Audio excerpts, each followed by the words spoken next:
नई दिल्ली के हैदराबाद हाउस में प्रधानमंत्री नरेंद्र मोदी और फिलीपींस के राष्ट्रपति फर्डिनेंड रोमुअल्डेज मार्कोस जूनियर के बीच द्विपक्षीय बैठक हुई। इस दौरान भारत और फिलीपींस के बीच कई समझौतों पर हस्ताक्षर हुए। इसके बाद प्रधानमंत्री मोदी और फिलीपींस के राष्ट्रपति ने संयुक्त बयान जारी किया। इस दौरान प्रधानमंत्री नरेंद्र मोदी ने कहा कि इस वर्ष भारत और फिलीपींस अपने कूटनीतिक संबंधों की 75वीं वर्षगांठ मना रहे हैं। इस संदर्भ में उनकी यह यात्रा विशेष महत्व रखती है। प्रधानमंत्री ने पहलगाम आतंकी हमलों की निंदा करने और आतंकवाद के खिलाफ भारत की लड़ाई में खड़े रहने के लिए फिलीपींस सरकार का आभार व्यक्त किया। फिलीपींस के राष्ट्रपति ने कहा कि हम भारत के साथ रक्षा और सुरक्षा के क्षेत्र में सहयोग को बढ़ावा जारी रखेंगे। Thank you ministers. हमारा बायलैटरल ट्रेड निरंतर बढ़ रहा है और $3 बिलियन का आंकड़ा पार कर चुका है।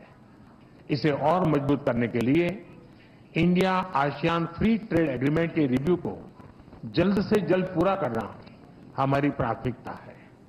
साथ ही हमने द्विपक्षीय प्रेफरेंशियल ट्रेड एग्रीमेंट की दिशा में काम करने का फैसला भी किया है। इंफॉर्मेशन एंड डिजिटल टेक्नोलॉजी, स्वास्थ्य, ऑटोमोबाइल्स, इंफ्रास्ट्रक्चर, मिनरल्स, हर सेक्टर में हमारी कंपनियां सक्रिय रूप से काम कर रही हैं। विज्ञान और टेक्निक के क्षेत्र में वायरोलॉजी से लेकर एआई और एडिटिव मैन्युफैक्चरिंग तक जॉइंट रिसर्च चल रही है। आज संपन्न हुए science and technology cooperation plan से इसमें और गति आएगी। वाराणसी में स्थित इंटरनेशनल राइस रिसर्च इंस्टीट्यूट का regional centre ultra low glycemic index को इस वाले चावल पर काम कर रहा है।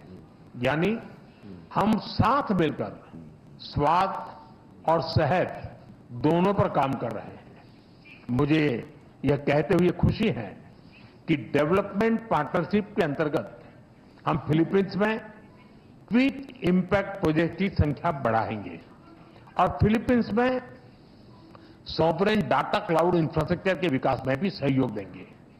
धरती पर तो हमारी साझेदारी मजबूत है ही और अब हमने अंतरिक्ष की भी तैयारी शुरू कर दी है। इसके लिए आज समझौता भी किया गया है। फ्रेंड्स, मजबूत हो रहे रक्षा संबंध गहरे आपसी विश्वास का प्रतीक है। मैरीटाइम नेशंस के रूप में दोनों देशों के बीच मैरीटाइम कोऑपरेशन स्वाभाविक भी है और आवश्यक भी। ह्यूमैनिटेरियन एड, डिजास्टर रिलीफ और सर्च एंड रेस्क्यू ऑपरेशन में हम मिलकर काम करते रहे हैं। आज जब राष्ट्रपति जी भारत में हैं, भारतीय नौसेना के 3 जहाज पहली बार फिलीपींस में नौसैनिक एक्सरसाइज में भाग ले रहे हैं। भारत की हाइड्रोग्राफी शिप भी इसमें जुड़ी है। इंडियन ओशन क्षेत्र के लिए भारत में बनाए गए इंटरनेशनल फ्यूचर सेंटर से जुड़ने के लिए हम फिलीपींस का स्वागत करते हैं।